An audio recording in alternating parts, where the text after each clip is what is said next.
Hello guys, welcome back to another video with me, CS with Mr. G.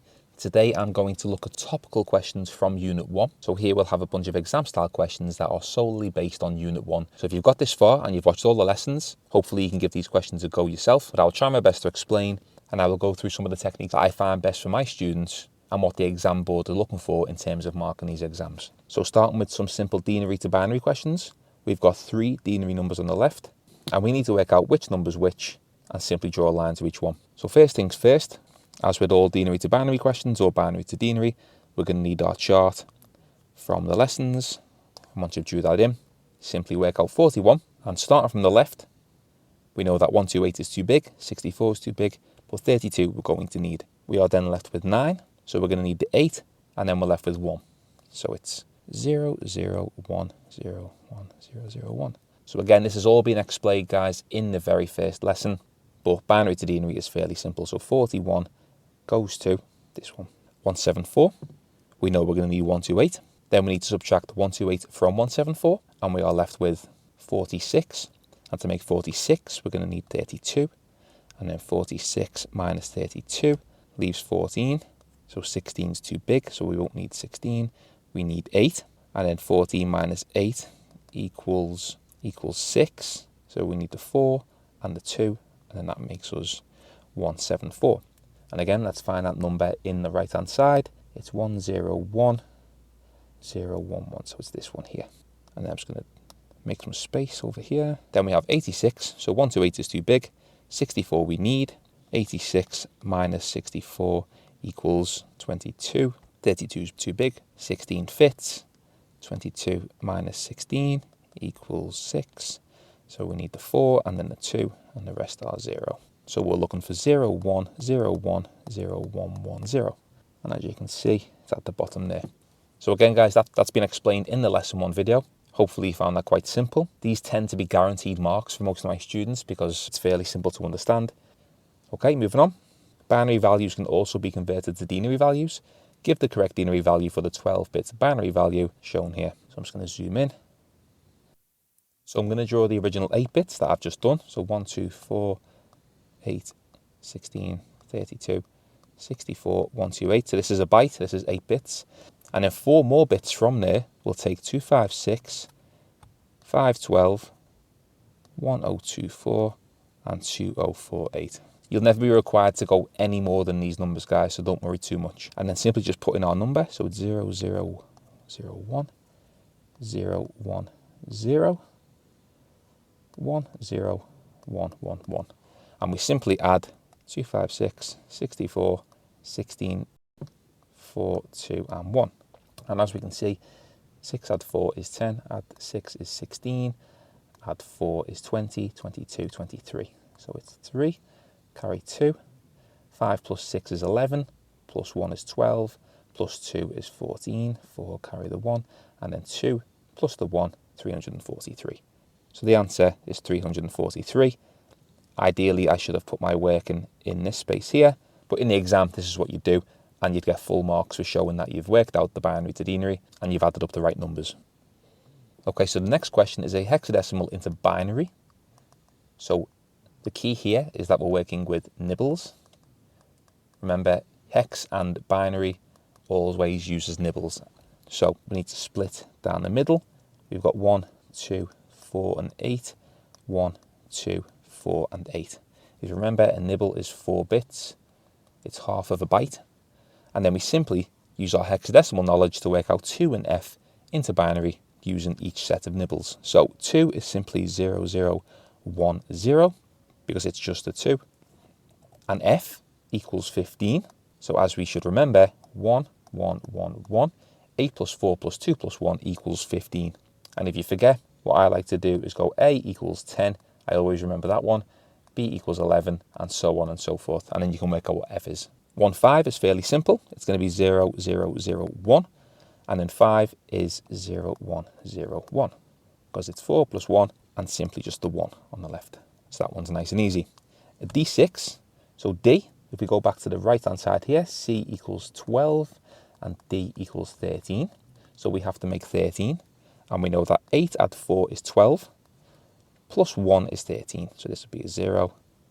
and then 6 is simply 4 plus 2, and then the rest are zeros. So that would be D6. And what you get here, guys, is you get 1 mark for each nibble, which means full 6 marks for that. And then what typically happens in the exam, if you do get a hexadecimal question, it will follow up with an example question of where hexadecimal is used or why it's used, in which case we could say MAC addresses or IP addresses. They both use hexadecimal. You've also got error codes, and I'm just going to put a third one here, HTML color codes, which is usually the nice easy go-to answer in this type of question. And a nice simple file type question. What kind of data is stored in an MP3 file? We should remember that it's sound and that it uses lossy compression. MP3 is lossy compression. Same with MP4 for video. MP4 is lossy compression for a video file. Moving on to question 4. All data needs to be converted to binary data so that it can be processed by a computer. Explain why a computer can only process binary data. Again, explained in the very first lesson of Unit 1. And if we remember correctly, computers only use 1s and 0, as this represents on and off. 1 equals on, 0 equals off. Then you'd mention that this can be represented as electricity. And you could also mention that computers are made of logic gates. So logic gates, which we'll discuss in another unit. But again, a nice easy 2 marks for explaining why computers use binary. And then another question for denary into binary. So we've got some working space at the bottom. As always, we're going to need our conversion chart. This is your go-to, guys, for any binary or denary questions. And the same method as before, 64. We simply need a 64. The rest will be zeros. So that one's nice and easy. So that's the answer there. So the answer for 64 is 0, 1, 0, 0, and then zeros. Okay, 101. So 128 is too big. 64 fits in and will leave us with 37. So we need 64. 32 fits into 37 and leaves us with 5. So we don't need 16, we don't need 8. We need a 4. We don't need a 2, but we need a 1. So 101 will be 0, 1, 1, 0, 0, 1, 0, 1. And then the last one, 242, which is quite a big number. We're definitely going to need 128. And 242 minus 128 leaves us with 114. 114, we're going to need 64. Minus 64, we're left with 50. So yes, we'll need 32. Minus 32 from 50, we're left with 18. We'll need 16. Minus a 16, we're left with 2. And then simply 2 in there like that. So it'll be 1, 1, 1, 1, 0, 0, 1, 0. And again, 3 marks, 1, 2, 3. And remember to always show your working out. Following on from there, we have a hex to binary question again, with a bit of working space underneath. So 4, 2 in hex, so base 16. And we're going into binary, which is base 2. So 4, 2. And just like the last question, we're working with nibbles. So 1, 2, 4, and 8. 1, 2, 4, and 8. And again, 0, 1, 0, 0, 0, 0, 1, 0. So nice and simple. The hardest part of these questions, guys, is just remembering the technique to use for each one. So this is hex to binary, which, as I've mentioned, is one of the most simple to do. So the answer is 0, 1, 0, 0, 0, 0, 1, 0. And then CE, if we think back, A equals 10, B equals 11, C equals 12, D equals 13, and E equals 14. So we need to work out C, which is 12. So it's 8 plus 4, nice and simple. And then E is 14. So it's 8 plus 4 plus 2. And the answer will be 1, 1, 0, 0, 1, 1, 1, 0. And this one will be 4 marks for each nibble. That's correct. Next, we have an image file size calculation. And we are given some details here that we have to figure out the formula. We are given the color depth, the pixels high and the pixels wide, which is the resolution. And if we think back to our formula, it's the resolution multiplied by the color depth. So here the resolution is 100 times 150, which equals 15,000. Then we need to multiply by the color depth. So 15,000 times 16. And there is a number of ways that you can do this. What I like to do in particular is multiply the number by 10 and multiply it by 6 and then simply add them together. But you can break it up in any which way you like. But my technique, I'll simply times 15,000 by 10, which is simply 150,000, and then 15,000 multiplied by 6, which I can do 6 times 15, fairly simple. 15, 30, 45, 60, 75, 90. So 6 15s makes 90, put the 1,000 on the end, and then I simply add these two numbers together. And I'm left with 240,000, and this answer is in bits. So I've got the answer in bits. The question's asking me to show it in bytes. So to work into bytes, I take 240,000, I divide it by 8, because there's 8 bits in a byte. And you should be able to see that 24 is easily divisible by 8. So there's 3 8s in 24, which means that it's simply 30,000. This answer is now in bytes. It doesn't state about kilobytes or megabytes, but if it did, we'd simply divide by 1,000, which would be 30 kilobytes. And this example is obviously too small to work out into megabytes. We've got a similar question here where we'll have to use the same formula. This time Jessica wants to store a large number of small images on a USB flash drive. Each image has a 16-bit color depth, so the same again, and they are 100 by 100 in terms of resolution. She has 5 megabytes of storage available on the USB drive. Calculate how many images she can store on 5 megabytes, showing our working throughout. So first and foremost, we'll calculate the size of one file, and it's simply 100 times 100, which equals 10,000. And then we multiply this by 16, which equals 160,000. This answer is in bits. We need to go into bytes by dividing by 8. And the 16, we can clearly see that 8 goes into 16 twice. So the answer would be 20,000. And that's in bytes. So 20,000 bytes per image, which means 20 kilobytes, because we divide by 1,000 from bytes to kilobytes. And again, that's per image. We now need to work out how many 20 kilobytes will go into 5 megabytes of storage. So 5 megabytes is the equivalent of 5,000 kilobytes. So then what we need to do is divide our 5,000 by 20, because it's 20 kilobytes per picture. And again, we have to use some simple mathematical knowledge. So even with counting with my fingers, I can work out that 250 times 20 equals 5,000. So I've just worked backwards to work that one out. But again, you probably have your own technique to do this, but I've just worked out that 20 times 250 equals 5,000. So that means that 250 images can fit onto this pen drive. So this is the answer. And similar to the previous question, tick the appropriate file for a video. MP4, nice and simple. MIDI is audio, as is MP3. Next, we have a question about lossy compression, and we need to state 2 benefits of using lossy compression to compress video files. So first of all, we'll reduce the size of the file. So reduce the overall size of the file, which means it will take up less storage space. And the third point, it will be quicker to send, so quicker to transmit / send, or even download.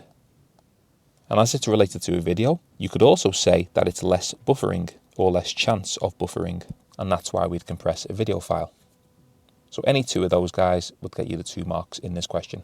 Now we have a question related to sound and digital audio, and a student has a sound file that is too large to be stored on the external secondary storage device. The student compresses the sound file to make the file smaller. The compression method used reduces the sample rate and sample resolution of the sound file. State what is meant by both of these terms. So if we think back to our digital audio lesson, the sample rate is the amount of samples taken per second, and this is measured in hertz. The sample resolution is the amount of bits which each sample has available to store data. This is also known as the bit depth. And then here it asks which type of compression has been used to compress the sound file, and we have to determine whether it's lossy or lossless. Now if we go back to the scenario, it states that the compression method used reduces the sample rate and the resolution. So it takes information away, it reduces these numbers. Lossless does not do this, but lossy does. So lossy compression has been used to compress this file in particular. Okay, next we have a binary addition question. And I'm just going to pop the binary addition rules on the left-hand side here in case you've forgotten what they were. So 0 plus 0 equals 0, 0 plus 1 equals 1, 1 plus 0 equals 1, 1 plus 1 equals 0, carry 1, or remainder 1, and 1 plus 1 plus 1 is 1, remainder 1. So I'll leave them there and we'll come back to them if we need them. So starting from right to left, as with normal addition, we're going to start here. 1 plus 1 is 0, carry the 1. That was this rule here. Okay, and then we move on to the next column, which is this one. 1 plus 1, because we've carried the 1, is 0, carry the 1 again. And next we have 0 plus 0 plus 1, which is the same as this one here. So that is simply 1. 0 plus 0 equals 0. 1 plus 0 equals 1. 1 plus 1 is 0, carry 1. And then 1 plus 1 is 0, carry 1 again. And then the carried 1 on the end leaves us with the 1 there. So again, the key here, guys, remembering our rules and then simply applying that to the addition. Following on from a binary addition question, we are asked about overflow. Now, typically what might happen is that previous question might have had an overflow error and it asks you to identify that in the next question. But here, it simply states 2 binary numbers are added by a computer and an overflow error occurs. Explain why the overflow error occurred, and we're looking for 2 marks for this question. So firstly, if we state that computers have a predetermined or allocated amount of bits, and that overflow occurs when there are too many bits to be stored after a calculation. So after a calculation, there are too many bits to store. So for example, we're given 2 8-bit numbers to add together, but 9 bits are required to store the answer. That'll be a perfect example of overflow. Then nice and simple, a logical left shift of 2 places is performed on the binary number in the register here. Complete the binary register to show its contents after this logical left shift. So although we haven't looked at what registers are yet, that's in Unit 3, part of the CPU, all we have to do is simply shift the number here to the left 2 times. So we'll start from the right. This one goes here. This one goes here. Then we've got a 0, 0, 0. And then this one goes here. However, this one and this one are lost, so we don't store them, and then we simply fill in the blank ones with a 0. If it's a shift right, you'd fill these gaps with 0, but as you can see, a logical left shift twice, which as we've mentioned is a multiplication of 2 and 2 again, as we double with each shift, but the question isn't asking that, and it's a nice easy mark for us there. But what might happen, guys, is that after this type of question, the exam could ask you to comment on what's happened to the number or explain why a binary number is shifted left or right. And you need to remember that left is times by 2 and right is divide by 2. Okay, next we are asked to produce a negative denary number of minus 99. So we need to store this number using what we call 2's complement, which consists of 3 simple steps, which I'll go through in a second. And we need to show all of our working to represent this number in binary. So step 1 is to work out positive 99 in just normal binary. So first, I'm going to put my binary conversion chart as always. And to make positive 99, I'm going to need 64 plus 32, which is 96, plus 2 plus 1 makes 99. The rest are zeros, and this equals positive 99. Step 2 is to simply flip these numbers around. So invert them. So the 1s become zeros and the zeros become 1s. This is what we call 1's complement, where we're simply flipping 99 the other way around. The final step, step 3, is also quite simple. We simply add 1 to the number we've just produced. So we can forget about this number now. And we simply add 1. And if you want, you can add zeros here to make it easier to follow.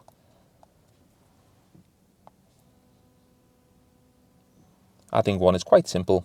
0 plus 1 is 1, 0, 1, 1, 1, 0, 0, 1. So this equals minus 99. And what you can do to double check is if we change this to minus 128 and work backwards. So we start with minus 128 and we're going to add the numbers where there's a 1. So here we don't need to add. Here we don't need to add. Here we've got a 1. So minus 128 plus 16 equals negative 112. Negative 112 plus 8 leaves us with minus 104. Plus 4 is minus 100. Plus the 1 is minus 99. So you can work backwards just to double check. But 2's complement are the 3 steps and they're quite easy to remember. The final question, nice and easy. The data storage in a mobile phone can be measured using different units of measurement. State how many bits are equal to a byte. Nice and simple, 8 bits in a byte. And then state how many kibibytes are equal to a mebibyte. And if you remember, when we refer to these terms mebibytes or kibibytes, we are always talking about 1024, not just 1000.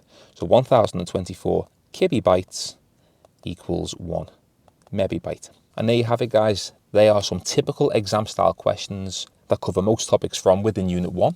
All of these techniques have been covered in the videos prior to this, but I've tried to give you an insight of everything that you can expect in an exam in terms of Unit 1. The worksheet I've gone through in the video is available in the description below, along with all of the slides and PowerPoints that I use across all of my videos. And as always, guys, I hope you've managed to follow along, and I'm making GCSE computer science as easy to understand as possible. Unit 2 follows next, and I hope to see you there.